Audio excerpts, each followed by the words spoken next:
Ako po si Christian, operator ng Honjet XP600 30cm DTF printer dito sa Dasma.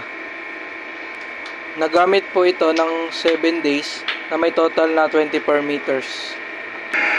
Ito po ang printer head. Ang huling palit po nito ay noong November.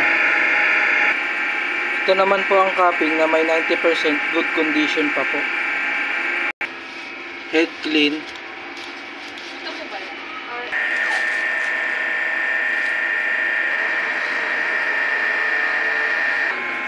Punasan ng wiper after head clean. Nozzle test.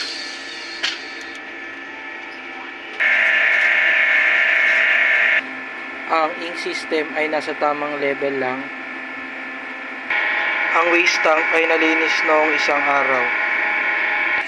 Ito po ang ABR. Ito po ang aming stocks. Ito po ang in use.